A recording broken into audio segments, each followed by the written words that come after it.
Ever wonder why the rich keep getting richer while most of us stay stuck in the rat race?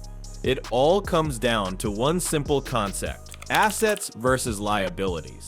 In this video, I'm going to show you the game-changing mindset that separates the wealthy from everyone else. Trust me, once you understand the difference, you'll never look at money the same way again. Stick around to discover how the rich build wealth and how you can start doing it too. What are assets and liabilities?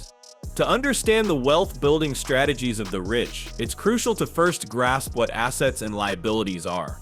Assets, according to Robert Kiyosaki, the author of Rich Dad, Poor Dad, assets are things that put money into your pocket. These are the resources that generate income, increase in value over time, or provide a return on investment. Common examples include real estate, stocks, bonds, businesses, intellectual property, and even collectibles that appreciate in value. Liabilities. In contrast, liabilities are things that take money out of your pocket. These are expenses or obligations that drain your financial resources, often requiring you to pay out money on a regular basis. Examples include credit card debt, car loans, mortgages, student loans, and any other form of debt or ongoing financial obligation. Now, while these definitions seem simple, many people make the critical mistake of treating liabilities like assets. For example, the house you live in might seem like an asset because it is appreciating in value, but if it's costing you money in maintenance, insurance, and mortgage payments, it is in fact a liability. Similarly, purchasing a car on loan might seem like a good investment, but if the vehicle doesn't generate income or appreciate in value, it's a liability, not an asset. The wealthy understand the power of assets. The wealthy have a unique understanding of what makes an asset valuable. They know that an asset must provide a return or increase in value over time. This belief drives much of their investment decisions, and it's what sets them apart from individuals who are more focused on consumption than on wealth accumulation.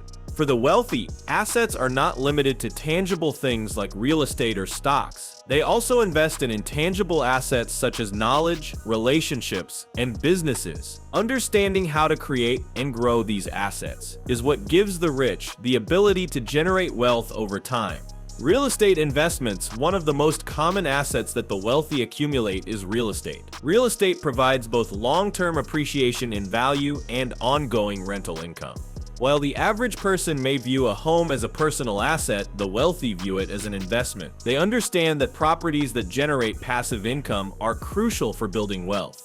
Wealthy individuals invest in residential, commercial, and industrial real estate, taking advantage of property values that increase over time while also renting properties to generate regular income. By leveraging the power of compound interest and the appreciation of properties, they expand their portfolios, creating new sources of income with minimal effort. Stocks and equities. Stocks are another essential asset for the rich. Rather than investing in a 401k plan with limited growth, wealthy individuals often invest in diversified portfolios of individual stocks, bonds, and index funds. By doing so, they are able to take advantage of the compound growth that comes with the stock market over time. Additionally, wealthy investors also enjoy dividends, interest payments, and capital gains that contribute to their overall wealth.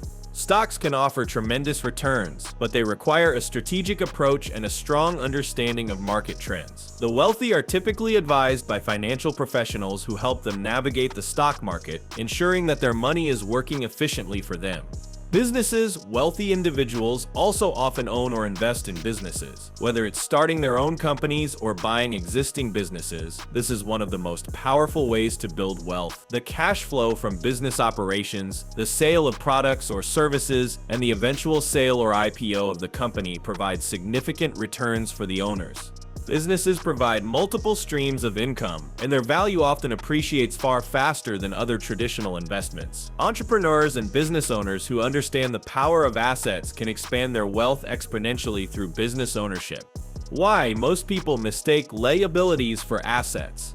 One of the biggest mistakes most people make is confusing liabilities with assets. Many of us have been conditioned to view things like a home, car, or even personal items like electronics as assets, when in reality they may not be. This misunderstanding is a significant reason why most people struggle to build lasting wealth.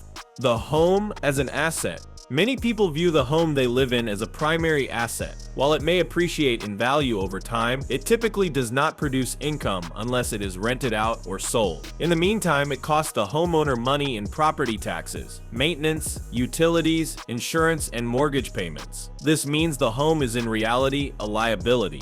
The wealthy, on the other hand, treat real estate as an investment, focusing on properties that generate rental income or have significant long-term appreciation potential. They buy properties with the purpose of generating cash flow, not just for personal use.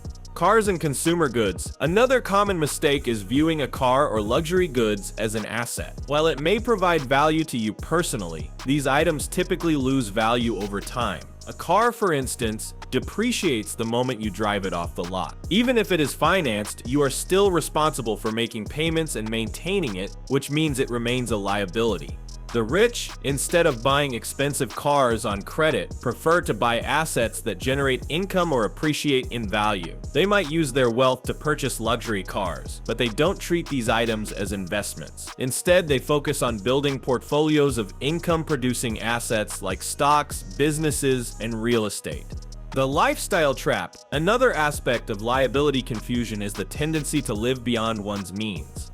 Many people assume that buying new clothes, taking vacations, or acquiring the latest tech gadgets is a form of wealth accumulation. In reality, these purchases often create liabilities because they take money out of your pocket without providing any return. The wealthy, however, understand that their wealth lies in what they own and the income it generates, not in how much they spend on temporary luxuries.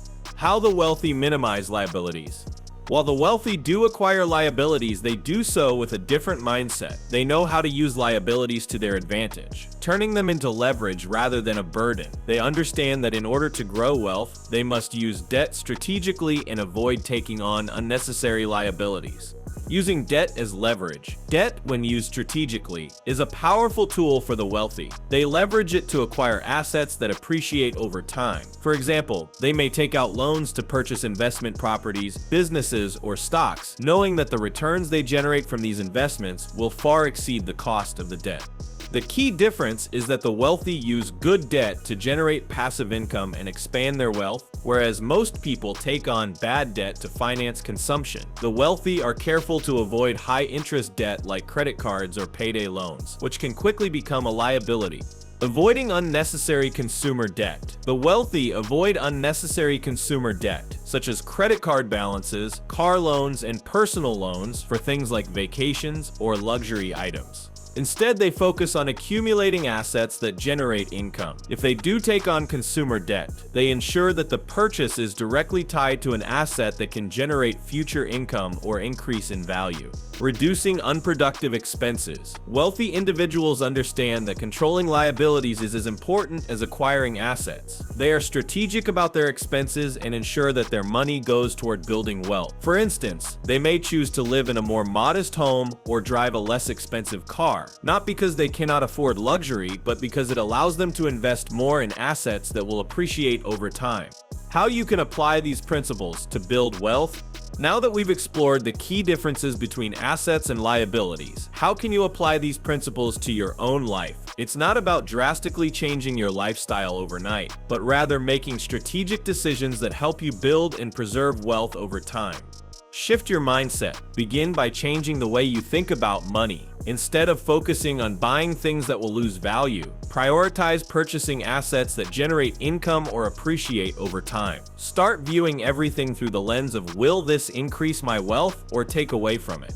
Invest in income-producing assets. Whether it's real estate, stocks, bonds, or businesses, focus on investments that will provide you with a steady stream of income. Building a diverse portfolio of assets ensures that you have multiple income streams working for you.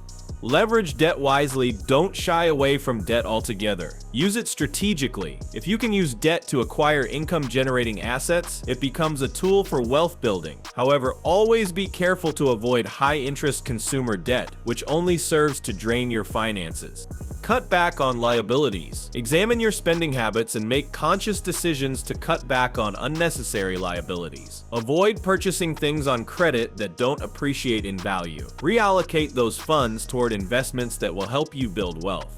Educate yourself. Continue to educate yourself about personal finance and investment strategies. The more you know, the better equipped you will be to make informed financial decisions.